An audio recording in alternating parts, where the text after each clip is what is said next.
Hi, I'm Shan, and this is Life with Shan.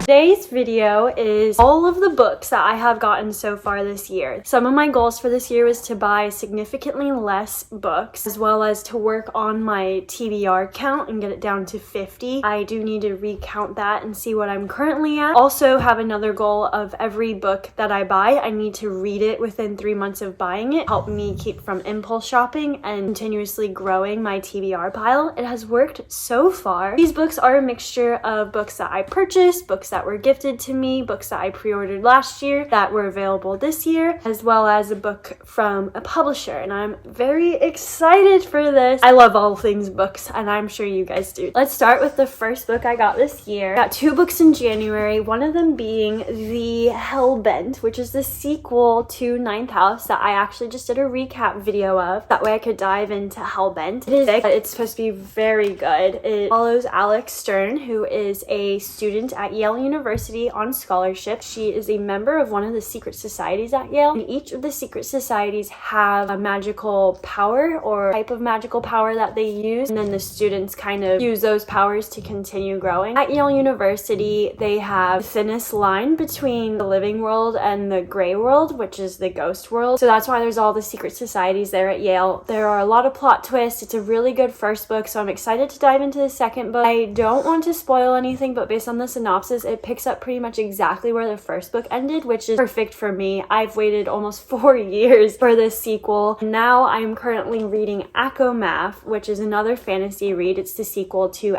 Tar, or A Court of Thorns and Roses, which is also a thick book, and I'm loving it. So I'm gonna try and finish Math and then read another little romance book or something, then pick up Hellbent to keep myself going. Meanwhile, I still need to finish Babel after a few months. It is a thick book. It's intimidating, but it's also very good. So I just need to pick that one back up because I am excited for that. That's Hellbent. This was the first purchase of the year. Second book of the year, and the final book I got in January, which is also a sequel in a series, is Daisy Hates, but it is a sequel to Magnolia Park. This series is independently published and I think solely available on Amazon and places like that. You cannot get it in Barnes & Noble, at least not yet. If you like Gossip Girl or this After series, this is a series for you. Toxic, fun, rich relationships. I don't know, they're easy, they're bingeable. I don't have a lot of drama in my life, and I don't want to have drama in my life, so I get my drama fix from books and shows, and this is a very good series to read if you need a drama fix. I really enjoyed Magnolia Park. I cannot wait to read this one, hopefully within the next 2 months, as my goal is to read them all within 3 months of purchasing them. And to end out January, I purchased my Book of the Month picks, so I guess that's a January books, but they're also released in February. Do with that what you will. Book of the Month credits that are expiring at the end of March, so I had to get books, which is such a terrible thing, having to buy books. Well, I picked, first up, Someone Else's Shoes by Jojo Moyes, which I adored. It is a bit thicker. It's a really fun contemporary fiction, women leads, finding yourself in your 40s and 30s, and I just enjoyed the whole premise of this book. Isha is a wealthy wife, essentially, in London with her husband. She goes to the gym and she ends up bringing home the wrong bag. She ends up bringing back Sam's bag, and Sam is a middle-class struggling wife who is having a hard time in her marriage and at her job, when Sam ends up taking to work a bag from the gym that has Chanel, Louboutin heel. Very interesting, and it just goes to show that you don't know what's going on in everyone's life and how just a pair of shoes or a bag mishap can change your life. I really enjoyed it. I highly recommend. I gave this book 4 stars. I've seen quite a few 5-star reads for it. It is not like Jojo Moyes' most recent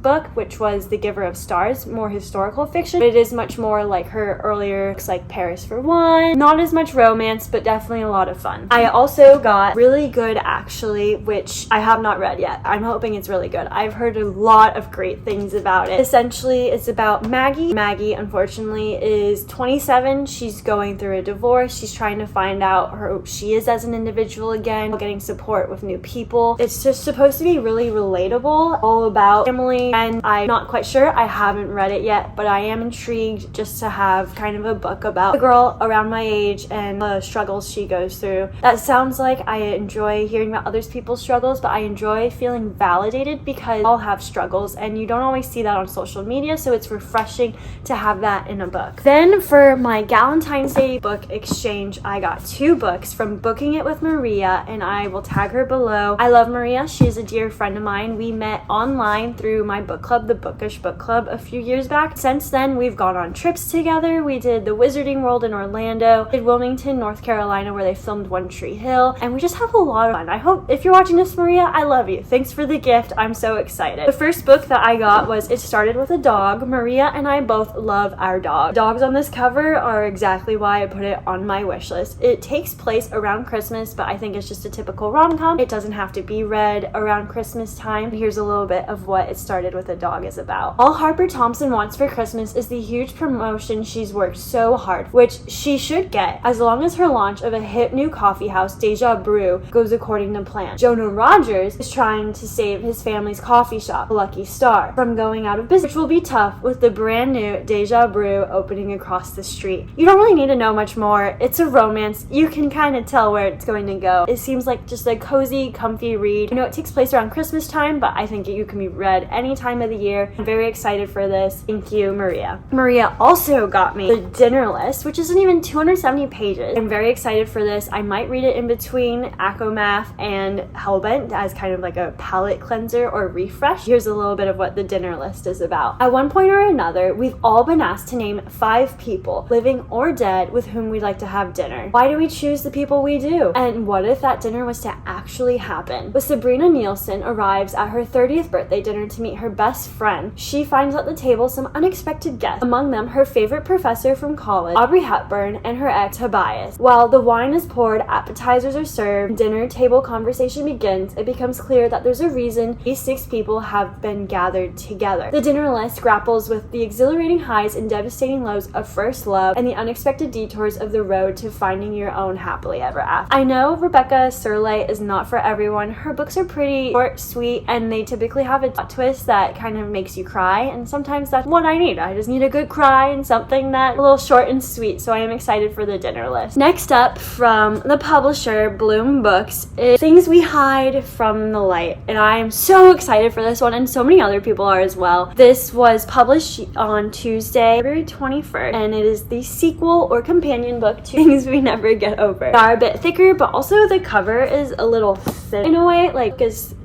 wider, but this one is much thicker. They are spicy, they are romance, and I'm not a big spicy romance reader, as you guys know. But what I love about these are the mysteries behind them. Lucy Score does such a good job. Family, relationships, romance, spice, and mystery all into one captivating read. And I cannot wait to devour this sequel or companion book. I think you can read just one at a time. You don't have to read them in order. I haven't read this yet, so I'm not fully sure. Here's a little bit of what Things We Hide from the Light is about. 2 bullets put a dent in that southern charm, but thankfully spared his spectacular rear end. Got his hands full with the man who shot him still on the loose, healing wounds and citizens that think of the law as more of a guideline. Throw in the gloomy mood that clings to him, and the last thing he needs is a smart-mouthed, gorgeous new neighbor making him feel things he doesn't have the energy to feel. Lena Solavita has her reasons for being in town. She's on a mission, and the fewer people that find out about it, the better. She does her best work alone, and as soon as she finds what she's after, she's hitting the road for her next solo adventure. Very intriguing. I love a good independent lead female character, and I'm excited to learn more about Lena. You do learn about Nash in the first book. He is the brother of the main guy in the first book. I'm excited. Thank you, Lucy Score and Bloom Books, for this copy. Next up, which I pre-ordered last year and then was released on February 14th, is Haley Aldridge Is Still Here. I have followed this author on Bookstagram since before she started writing her book, and I'm so excited for her second book to be out. Her first book was a Book of the Month pick and was The Unraveling of Cassidy Holmes. I flew through this book. It was so fun. I love the behind the scenes of being famous and everything, and there's a lot of mental health in it, and I'm hoping and thinking that there will be more of that in Haley Aldridge. There's a little bit of what Haley Aldridge is all about. It's been years since anyone really thought about Haley Aldridge. Child star turned Hollywood royalty, Haley spent years in LA, partying and being plastered across the front pages of all the tabloids. But quietly quietly disappeared after a whirlwind marriage and divorce and her public breakdown. Once the media wrung every last drop out of the drama, they moved on to the next it girl. But Haley is still here. For more than a decade, she's been trapped in a conservatorship and had every aspect of her life controlled by her parents. She goes nowhere and does nothing without their approval. Visits with her kids are monitored, her fan mail is censored, and she's a prisoner in her own home. She thought things might change once she was well enough to work, but the restrictions got even tighter as she continued to bring in money, the only thing her parents care about. Haley is beginning to realize that this nightmare is her actual life, and she's sick of it. When the hashtag help Haley starts to emerge on social media, the public starts thinking critically about what happened to her all those years ago. There's finally some momentum on her side. With an upcoming court date to review the status of the conservatorship, Haley might finally have a chance to break free. But how can she go up against her parents when they're aware of her every move? It's time for Haley Aldridge to remind the world who she is, this time on her own terms. Yep, sounds just as fun. Drama, strong female character. I'm here for it. Cannot wait to read it, and also cannot wait to discuss it with the author